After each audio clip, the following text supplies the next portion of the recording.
This chart tracks global Brent crude oil prices. For years, the line held relatively stable, around $70 a barrel. But in early March 2026, we see a violent vertical spike, breaking past 100 and climbing aggressively toward the $150 mark. At the exact same time the commodity markets panicked, a coordinated wave of armed assaults and bombings hit North America, targeting civilian centers in Texas, Michigan, and Ontario. This bar chart shows transit data through the Strait of Hormuz. Look at the drop-off on March 1st. Tanker traffic plummets by 94% and cargo traffic by 82%. A critical artery of global maritime trade collapses entirely in a matter of hours. The simultaneous eruption of runaway inflation, paralyzed supply chains, and domestic terrorism traces back to a single, highly concentrated military offensive. On February 28, 2026, the United States and Israel launched Operation Epic Fury.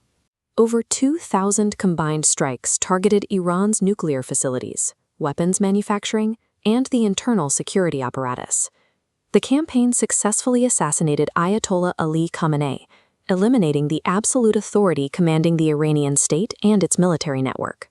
Eliminating the central command node of a state sponsor of terrorism forced the system to mutate into a volatile, globally decentralized insurgency. This timeline plots the path to the current crisis. Starting October 2023 with proxy skirmishes, it intensifies into direct confrontation during the June 2025 12-day war.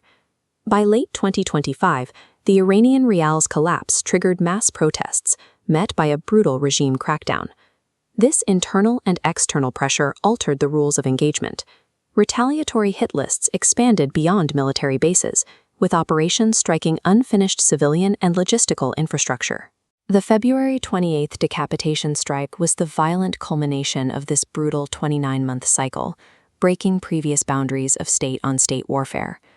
To understand the global shockwaves disrupting trade and security today, we have to analyze exactly how the destruction of Iran's central command rewired the surviving elements of its military apparatus. This organizational chart outlines Iran's pre-war command architecture. It functioned through strict hierarchical control, with the Supreme Leader and the Islamic Revolutionary Guard Corps issuing directives from the top down. The IRGC Quds Force acted as the primary liaison. They distributed funds and advanced weaponry to regional proxies, while enforcing strict operational boundaries to prevent premature escalation. Operation Epic Fury physically destroyed the IRGC Sarallah headquarters in Tehran and systematically eliminated the senior military commanders who managed that proxy network. Without that infrastructure, the vertical command lines dissolve. Regional groups like Hezbollah, the Popular Mobilization Forces, and the Houthis are cut off from central oversight, forcing them to operate in isolated, autonomous loops. Hezbollah in Lebanon represents the most immediate threat in this vacuum. They possess an estimated 40,000 active combatants and the most advanced conventional arsenal of any proxy force. Previously restricted to calculated border friction, Hezbollah shifted tactics within hours of Khamenei's death. They initiated unrestricted rocket and drone barrages targeting military installations and civilian centers deep inside Israel. Their targeting also expanded geographically. Hezbollah launched direct drone strikes against Royal Air Force Akrotiri in Cyprus, aiming to degrade the Western logistical hubs enabling the campaign. Stripped of Iranian liaisons dictating limits, localized proxy commanders are now executing their own independent campaigns. They are waging unpredictable, regionalized warfare strictly to ensure their own survival. A regime stripped of its conventional military capacity accelerates its reliance on external, asymmetric operations. This asymmetric threat operates through 4 distinct vectors: direct Iranian intelligence agents, criminal surrogates hired for deniability, trained terrorist proxies, and inspired lone offenders. This map visualizes the scale of that pre-existing infrastructure.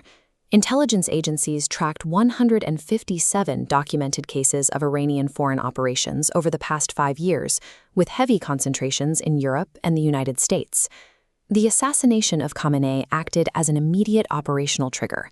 Sleeper cells and radicalized individuals, embedded long before the strikes, activated without requiring explicit authorization from Tehran. On March 1st, an armed assailant executed a mass shooting in downtown Austin, Texas. Federal investigators quickly tied the perpetrator's digital footprint and physical attire to pro-regime ideological symbols. Similar localized assaults immediately followed. In Ontario, an Iranian-Canadian dissident's business was targeted with live ammunition. In Michigan, a vehicle rigged with explosives struck a major Jewish community center. This decentralized violence is structurally resistant to traditional deterrence. There is no longer a central command node issuing orders to negotiate with or deter. While autonomous cells execute kinetic violence abroad, the remnants of the Iranian state are executing a secondary strategy, macroeconomic warfare. The leverage point for this strategy is the Strait of Hormuz. Roughly 20% of global oil supplies and $500 billion in energy trade pass through this narrow maritime corridor every year. Immediately following the decapitation strikes, the IRGC Navy declared the strait closed to international shipping.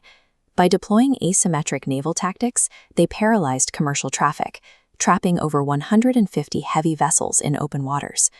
To compound the disruption, Iran launched direct drone and missile strikes against operational facilities in neighboring Gulf states, grounding flights and igniting fires at major refineries. These charts show why this blockade impacts the globe. The Gulf controls massive exports. Cutting the strait severs 25% of global liquefied natural gas and 30% of crude oil. It also chokes agricultural chains, halting a fifth of global urea and synthetic nitrogen. Halting these specific feedstocks just as the Northern Hemisphere enters its spring planting season directly restricts crop yields, creating the conditions for a severe spike in global food prices later in 2026. Iran is deliberately engineering a global supply shock. By weaponizing energy inflation and food insecurity, they are applying immense economic pressure against Western populations. Initial U.S. projections estimated a campaign lasting 3 to 5 weeks. The structural data points to a multi-year containment crisis that is already fully underway. The optimistic scenario relies on a rapid, democratic transition led by Iranian dissidents. But historical precedent dictates that proxy governments rarely consolidate control over shattered states without a massive, sustained foreign military ground presence. Without that stabilizing force, the most probable outcome is an insurgency. The IRGC ground forces retain the ideological motivation, weapons caches, and sheer manpower to wage a protracted guerrilla war against any successor government. This map illustrates the state's demographic fragility. Nearly half of Iran's population are non-Persian minorities. Without strict security, ethno-sectarian tensions in the Kurdish, Azerbaijani, and Baloch regions will fracture the country. This fragmentation will immediately leak outward across porous borders into neighboring Pakistan and Afghanistan. The crisis is also draining Western security resources elsewhere. With coalition forces distracted by missile barrages, Islamic State militants successfully orchestrated massive prison breaks in northern Syria, reintroducing thousands of fighters into the Levant. Achieving a decisive military victory against a state sponsor of terrorism leaves the underlying infrastructure of violence intact. The strategic result is a transition from a centralized, deterrable state threat into a multi-decade, decentralized global containment crisis.